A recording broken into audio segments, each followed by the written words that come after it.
We build a sense of community between our students, but also our teachers. And one of the things that's a big difference with an Envision school is those same deeper learning skills are really valued by our teachers, especially collaboration. You're going to need to build time into the school day and the school year for teachers to be able to come together as designers to manage the curriculum in order to give critical feedback to each other's work and to calibrate around student work.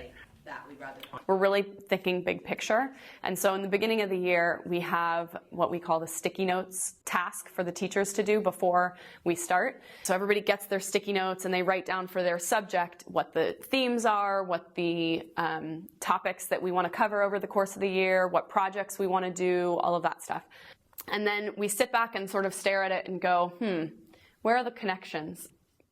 We divided it up between semester 1 and semester 2, and just to see where those projects are going to be happening over time. And that kind of gets us all in a room to think about how work will be correlating between different classes. It's all the academic teachers plus the learning specialists, and part of the process is that things are moving around. So it's sort of, as one teacher is done mapping out what their initial ideas for the year, things go up onto the board, and then as we start seeing connections, things get moved around, and then we try to figure out, well, can I actually switch this third quarter unit into the first quarter, and would there be things that I'd have to teach before that, and how is this all going to work? This year, as we were doing it, one of the connections that we saw was a collaboration between science and government in terms of students looking at the ocean systems, and then also in my class looking at government action. And so we tried to find this link with the BP oil spill. How could students actually address this, looking at the government and looking at the environmental impact on the oceans? And it also happened that in their literature class, they were going to be at some point in the year working on rhetorical devices and speech writing. And so we worked things together so that they could actually do an exhibition addressing the Gulf oil spill, having students knowing the content from both of our classes, but then having the skill of speech writing from their literature class all aligned together for this exhibition.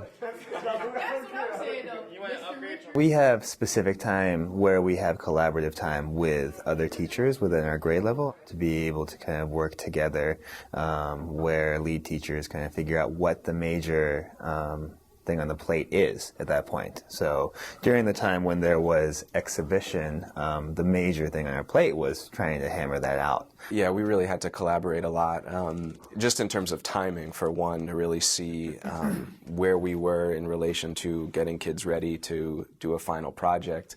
That alone involved a lot of, setting benchmarks. That was a really nice fluid way to be able to teach something very deeply.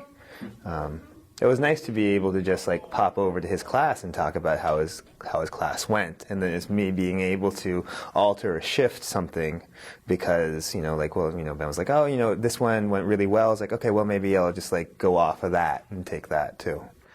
Or even just for him to know that that's what I'm teaching, it might have been something that he already taught. And then he could sort of add a plug, remember, this is what you learned in Ben's class. You talked about the EPA. This is the dispersants that he talked about, so having that sort of common language and sort of keying each other into where kids are, I think was really helpful throughout the process. And then, we did have a number of fairly, more regular check-ins where we'd actually sit down for an hour or two and actually, okay, what do we actually want the kids to do here, and how are they going to get those skills from my class, from his class, and also from their literature class.